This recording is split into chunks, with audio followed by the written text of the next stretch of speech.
Hello दोस्तों। तो guys अगर आपका भी एक एबीपीएम में सिलेक्शन हुआ है तो आज की इस वीडियो में मैं आप लोगों को बताने वाला हूं कुछ ऐसे ट्रिक्स एंड हैक्स जिससे कि आपका काम बहुत ही ज्यादा आसान हो जाएगा। तो दोस्तों बिना आप लोगों का टाइम वेस्ट किए वीडियो को शुरू करते हैं।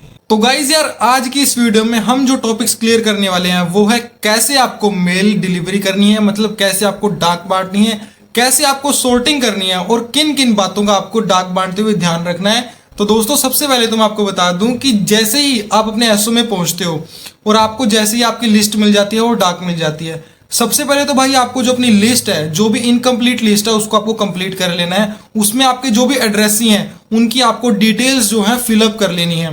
तो हम मान लेते हैं कि सबसे पहले जो फर्स्ट नंबर की आपको सीरियल वाइज आपको अपनी डाक चढ़ी हुई मिलेंगी।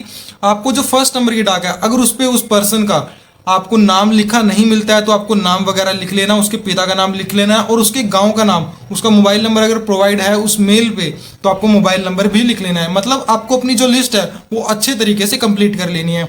और लिस्ट कंप्लीट करने के बाद मैं आपको बताता हूँ कि कैसे। मान लेते हैं कि अगर ये एक मेल हमको आज मिली है हमारी डाक में तो इसको हमें क्या, इसके ऊपर हमें क्या चीज़ लिखनी है। तो चलो आपको मैं बैक कैमरा ऑन करके सारी चीज़ें समझाता हूँ।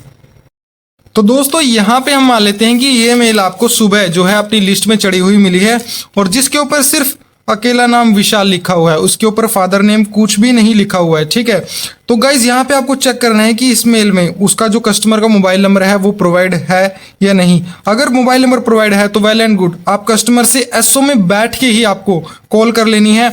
तो आपका जो भी गांव है उसको गांव आपको पता कर लेना है और गांव में आपको कहाँ पे ये डाक जो उसके घर है, घर के नियर बाय प्लेस आप पूछ सकते हो, या फिर अगर कस्टमर कहता है कि आप उस दुकान पे मेरी डाक दे दीजिए तो आप वहां पे भी ये डाक दे सकते हो। इससे क्या होगा, इससे आपको क्या हेल्प मिलेगी, जो भी है आपको गांव में जा जाकर भाई घूमना नहीं पड़ेगा। अगर गांव में घूमोगे तो भाई बहुत ही ज्यादा कंफ्यूज हो जाओगे। तो सबसे पहले आपको जितनी भी डाक आई हैं सबके पास जिनके मोबाइल नंबर है आप कॉल कर लीजिए और उनसे एसओ में बैठकर ही आप पता कर लीजिए कि किसका घर कौन से गांव में कहाँ पे है। इससे आपको बहुत ही ज्यादा बेनिफिट होगा।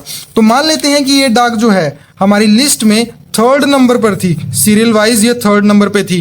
तो और आज की तारीख है 16, आज 16 तारीख है, तो हम यहाँ पे लिख देंगे 3/16। इसका मतलब है कि ये जो सीरीज है, जो हमारी लिस्ट है, लिस्ट में उसका नंबर थर्ड है और जो हमारी 16 तारीख है, 16 तारीख को ये डाक आई थी। इससे ये बेनिफिट होगा, जैसे ही आप कस्टमर के पास पहुंचोगे आपको बार बार लिस्ट जो है भाई आगे पीछे करने की जरूरत नहीं पड़ेगी। आप फटाक से आपको पता लग जाए कि भाई हाँ लिस्ट में यहाँ पे है और फटाक से आप साइन करवा लोगे। ये चीज़ बहुत ही ज़्यादा भाई हेल्पफुल है, लगती छोटी सी है लेकिन बहुत ज़्यादा काम आएगी ये चीज़ आपके। ओके, तो भाई जैसे ही हम मान लेते हैं आज हमारे पास आपके पास 3 गांव हैं, 3 गांव में आप मेल डिलीवरी का काम करते हो और आज हमारे पास 15 डाक आई हैं। कितनी डाक आई हैं? 15 डाक आई हैं। तो मान लेते हैं पहले गांव की 5 डाक हैं, दूसरे गांव की 5 है और तीसरे गांव की 5 डाक है। 5-5 डाक हमारे पास आई हुई हैं। तो आप क्या करोगे, जो पहले गांव की डाक है उनको आप अलग कर लोगे, सबके पास फोन कर लोगे। दूसरे गांव की डाक है उनको आप सभी डाक को आप अलग कर लोगे और उनके पास फोन कर लोगे, उनका घर पूछ लोगे। तो अगर फोन उठाते हैं तो वेल एंड गुड। अगर मान लेते हैं 5 में से कस्टमर सिर्फ 3 ही फोन उठाते हैं तो 3 जो उन्होंने फोन उठाया था आप उनके घर पे जाके, जो 2 बच गए हैं जिनका घर आपको नहीं पता लगा, आप उनसे भी पता कर सकते हो। ये फील्ड में गाइज आपको कुछ ऐसी बातें आपको ध्यान में रखनी है जो कि आपको बहुत ही ज्यादा हेल्पफुल रहेंगी और आपको बहुत ही ज्यादा आपके काम को आसान बना देंगे। और अब हम मान लेते हैं जो थर्ड गांव है उसमें गाइज हमारे पास 5 डाक थी, उनको आपने अलग कर लिया और उनके फोन पे आपको फोन नंबर आपने पता कर लिया और पूछ लिया कि उनका घर कहाँ पे है।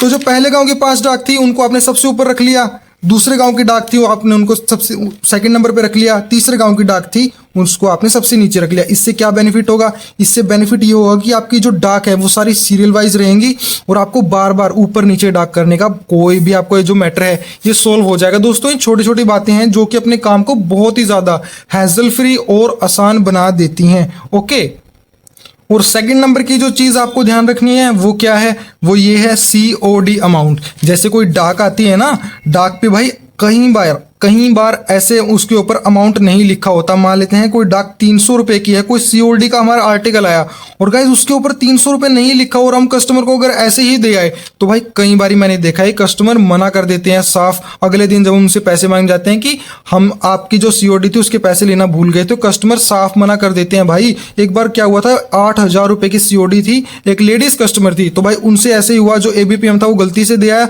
और अगले दिन उन्होंने एबीपीएम को साफ मना कर दिया कि मैं आपको पैसे नहीं दूंगी, तो आपको जो अपनी सुबह वाली लिस्ट है, जो उसका लास्ट पेज होगा, उसमें जो भी अमाउंट्स होंगी, सीओडी अमाउंट है, जो टोटल अमाउंट है, वो आपको एक बार चेक कर लेनी है भाई। उसमें आपके पास ये बहुत ही ज़्यादा पता लग जाएगा कि हाँ भाई उस जो डेली अकाउंट है उसमें सीओडी कितनी है, उनकी अमाउंट कितनी है। एक बार आपको सुबह चीज़ अच्छे से चेक कर लेनी है, ओके। और हाँ दोस्तों, अगर कोई कस्टमर ये कहता है कि आप मेरी डाक उस दुकान पे रख दीजिए, तो गाइज आपको जो है जिस दुकान पे आप डाक रख रहे हो, आपको उस दुकानदार के साइन जरूर करवाने हैं गाइज, क्योंकि कई बार कस्टमर मुकर जाता है भाई, वो बोलता है कि मैंने तो ऐसा कहा ही नहीं था। तो हमारे पास ये प्रूफ हो जाएगा कि दुकानदार के हमने साइन करवा रखे हैं और तूने ही कहा था, इसलिए हमने उसको वहां पे वो चीज़ पहुंचाई है। और गाइज आपको ना धीरे धीरे जैसे आप काम करोगे, आपको पता लगता रहेगा कि हाँ भाई इस गांव में ज्यादातर जो डाक है इस दुकान पे हम रख देते हैं, तो वहां से कस्टमर ले जाते हैं। ऐसे आपको धीरे धीरे काम करोगे तो पता लगना स्टार्ट हो जाएगा, ओके दोस्तों। और आपको डाक ना ऐसे सीरियल वाइज बांटते हुए आपके गाँव में जानी है। तो मान लेते हैं पहला गाँव आपका ये है, आपका एसओ इधर है, एसओ से आप चले डाक उठा के आपने पहले गाँव में डाक मान ली, दूसरे गाँव के अंदर आपका दूसरे गाँव में आपका बीओ आता है, तो आपने बीओ वाले गाँव की डाक दी। और मान लेते हैं कि थर्ड गाँव की एक ही डाक है और वो भाई ऑर्डिनरी या फिर सिंपल डाक है, और भाई वो स्पीड पोस्ट है। और अगर कस्टमर से आप पूछते हो कि भाई अगर मैं उसको कल दे दूं तो क्या काम चल सकता है, और मतलब आप कई बार अगर पूछोगे तो भाई कस्टमर मेनली यही कहेगा कि नहीं मेरे को आज ही चाहिए, आप उसको होल्ड पे रख सकते हो। आप मेरे कहने का मतलब ये है कि आप 2 दिन में एक बारी आप जो दूर गाँव आपका पड़ता है वहाँ पे जा सकते हो। लेकिन अगर कोर्ट की रजिस्ट्री वगैरह है तो भाई आपको उसी दिन वो डिलीवर करनी है। अगर सिंपल जो है स्पीड पोस्ट है या फिर सिंपल लेटर है तो आप उसको एक दिन बाद भी दे सकते हो। आपको डेली हर एक गांव में जाने की जरूरत नहीं है भाई, ये अंदर की बात है, मैं आपको बता रहा हूँ, ठीक है। थोड़ा सा ध्यान रखना, अगर कोई ज़रूरी चीज़ है तो आप उसको 100% उसी दिन मेल डिलीवरी का आप उसको काम कीजिए। और गाइज आपको जो है एक अपनी अलग से नोटबुक लगा लेनी है गाइस, जिसमें आपको डेली के जो आप आर्टिकल्स हैं उसमें लिख लेना, और आप वहां पे उस नोटबुक में दिखाना कि भाई ये आर्टिकल डिलीवर हो गया और ये आर्टिकल रिटर्न हो गया, ये दूसरा आर्टिकल डिलीवर था वो रिटर्न हो गया, आपको ऐसी चीज दिखानी है। और मान लेते हैं कोई कोर्ट का लेटर है भाई, कोर्ट का लेटर आपको देना बहुत ही ज़्यादा ज़रूरी होता है, ओके। और आपको जैसे मान लेते हैं आज के दिन आया तो आपको आज के दिन वो वापस नहीं करना होता, आपको 2 या 3 बार ट्राई करना होता है, ओके। जैसे मान लेते हैं कोई कोर्ट का लेटर आया है तो आपको मान लेते हैं कस्टमर ऐसे कहता है कि भाई नहीं मेरे को, मैं ये लेटर लेने से वो साफ इनकार कर देता है, तो आपको उसके जो बैक साइड में है लेटर के आपको लिखना है, उसके ऊपर ऐसे एड्रेस के ऊपर आपको ऐसे कांटा लगा देना है।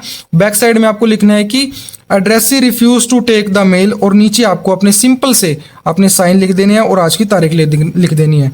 और मान लेते हैं एक केस में अगर कोई कोर्ट का लेटर आया और आपको बार बार कस्टमर ढूंढने से नहीं मिला, तो गाइज आपको वो जो है मेल है 3 दिन तक आप उसको होल्ड पे रख सकते हो।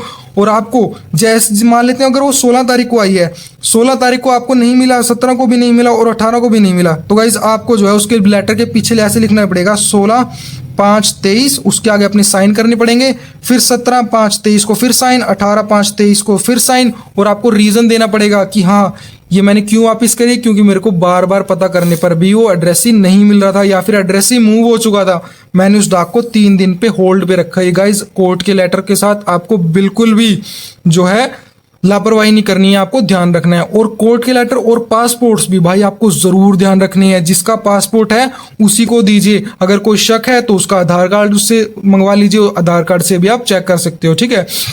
और एक बारी तो भाई पता क्या हुआ, एक हमारे जो एबीपीएम थे उन्होंने ना एक पासपोर्ट था वो दूसरे कस्टमर को दे दिया, मतलब जिनका था उनको लगा कि उसके परिवार वाले दूसरे मेंबर को दे दिया, और भाई उनकी आपस में नहीं बनती थी, और दूसरा जो मेंबर था ना जिसका पासपोर्ट था उसने कंप्लेंट कर दी इंस्पेक्टर को। तो भाई इंस्पेक्टर ने पता क्या किया, उनको पुट ऑफ कर दिया, नौकरी से ही हटा दिया। क्यों? सिर्फ एक पासपोर्ट गलत देने की वजह से, क्योंकि दूसरे उनको वो दे दिया था, उन्होंने दूसरे फैमिली मेंबर को दे दिया था और उसने कंप्लेन कर दी। और पासपोर्ट ना भाई बहुत ही कॉन्फिडेंशियल चीज होती है, उसको लेकर आपको बहुत ही ज्यादा ध्यान रखना पड़ेगा।